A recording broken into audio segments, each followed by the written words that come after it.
G'day, my name is Jeff, and I'm bringing you strategy and tactics of first-person shooters, starting with Modern Warfare 2.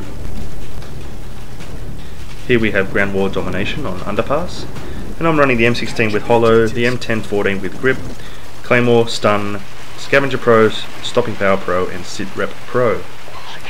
This was in fact going to be episode 3, but I brought it up to be episode 2 to stay in the same theme of keeping the B flag. So I like this path to B because the other way to my left I believe is suicide, and B is capped here, so I need to be careful of anyone coming around this corner. SitRep comes in handy here. That's a fail on my behalf, but I managed to get one of them. So my job right now is to rush B to take it over because it's a lot easier to hold B on this map than regaining. Regaining, it's quite easy to hold B, and hopefully I can show you some of the tactics that I use to do so. So my goal right now is to head back to B, but as we've just lost A, I'm going to look down range to see if I can pick off anyone. Now with SitRep Pro, I didn't get to talk about all of the pros and cons of it in the past, but one of the important things to remember is that it actually lowers the sound of your own steps when you're running, so it makes you think or misthink that you are quieter, but that's not in fact true. It does reduce the volume of your footsteps, but the enemies still see it at normal volume. So you do need to be aware of that, and your movement needs to be smooth in areas where you might have confrontation.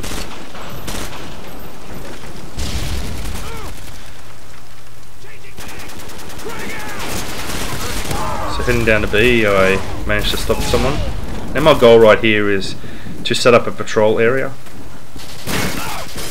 So to do this I'm going to be using the Claymore in this stop, and right now I can hear someone coming down the stairs. This is SitRep Pro in action here. So going prone, so it's harder for the person to see me. That was an easy takeout. A safe reload, new Claymore, rinse and repeat. So now I'm protecting this entrance and have set up my patrol perimeter, playing some peekaboo there. So if there's actually someone who's on the long corridor or a sniper, hopefully if they take a pot shot at me and I'm quick enough to duck back in, they've now exposed their position. So that actually works quite well to my favour. Now as my teammate's there, I'm using my teammate as a decoy for me to get a kill. I know that's not a cool thing to say, but you know, if your teammate wants to oblige by getting in a line of fire, then I'm more than happy to try to cover him from a distance to get the kill. With SitRep Pro, a few friends of mine have asked how I have got it and managed to get it a couple of times, and I've done it 3 times now in my different prestiges. For me personally, I feel that playing regular domination it was better to get it, and it would take between 30 to 40 matches to do so. I would usually equip it first, and if in the first 4 to 5 minutes I didn't see people using claymores or tactical insertions, I'll then switch to a more appropriate class that I'm leveling up, whether it's ninja or scrambler or whatever other perk I'm trying to level up. Now the AC-130 is in the air. Something interesting here. They have the beat on where the enemy are. They can see them on their AC-130 map, on the AC-130 screen. So I look to where the AC-130 is shooting, and I head down there because that can get me a few kills. With the kill streaks, I'm running 5, 7 and 9, 7 being Harrier and 9 being Pavlo. And now that I've got the Predator, I'm nowhere near B, and that's my goal of protecting B. I'll put the Predator down near B. Now here's where SitRep Pro is. I can hear the person running, and that's the kill of the day, to Corey TK 1993. That's where the tac layout for me, the tactical button layout, gets me. It should have been an easy knife, and I just failed miserably.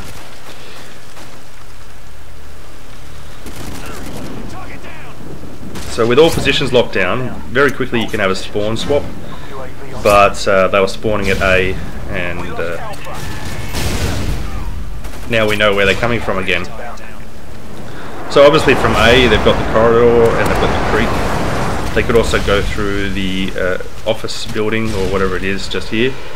So I'm going to go up there and see if I can get some action. Doesn't look like there's anything, so I'm starting my patrol of B.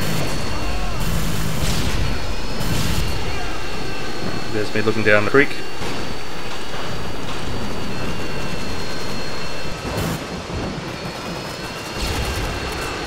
And now I want a bit of action. Now this is a dangerous area because of the spawns that happen right here, like he just spawned.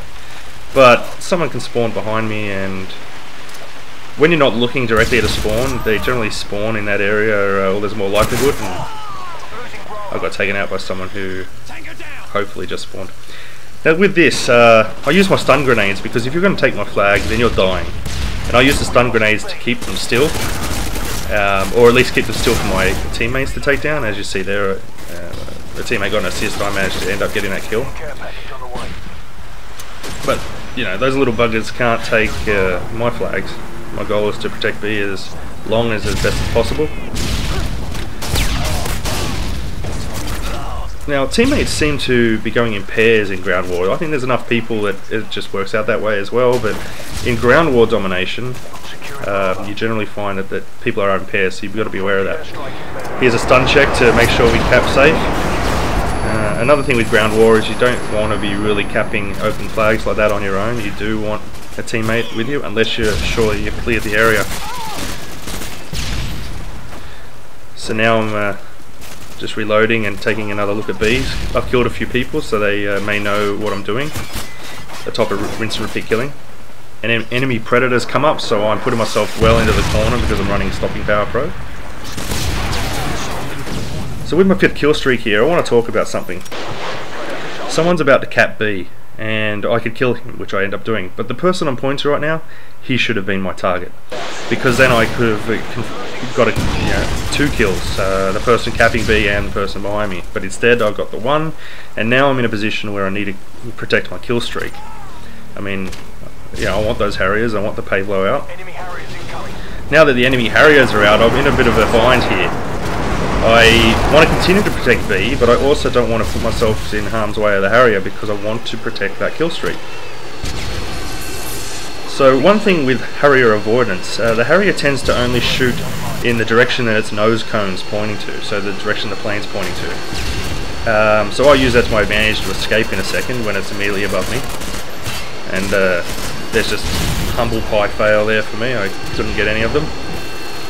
Now if I managed to get my 9 kill streak, I would have no problem running out of here immediately, but I waited for the Harrier to be above me and pointing in the wrong direction, or away from me. And using the UAV, I knew I had the 2 kills, again 2 people. Going prone, I can now pretend I'm part of the dead people as that person came in and shot over the top of me. And I immediately dropped the Harrier on the A flag. Now I opened the pay blowout, and there we go, talk about like the last episode, reloading got me killed. I had 2 rounds left and I could have made that kill. So I brought the pay blowout and the Harrier out straight away. So if that's the case and there's an enemy Harrier out, I need to get rid of that Harrier straight away. I've used up all my kill streaks, so I have no problem, suiciding myself so that I can get out an air class and shoot down the enemy Harrier. In most of my videos, I actually don't bring the kill streaks out together unless the game's about to end. In which case, 185 to our team, I consider it, a game that's in the bag. We only need 1 flag to win, and I brought both of them out for that case. But in order to maximise kill streaks, it's probably better that you pull out 1 at a time. The Harrier is generally out for 30 seconds or so, so you just call in your next kill streak above that after then. So, with the type of play that I'm doing, I'll give you some attacks against my play. You could come in with danger close, you could throw some flashes down there to disorientate me, you could use SitRep to find that I have Claymores. And by the way, if there's a UAV out, do me a favour, shoot them down, just like I did there. It doesn't take long, it's very easy to do. So in this match I ended up at 40-5, not too bad for domination protecting a flag, and I'll see you all later.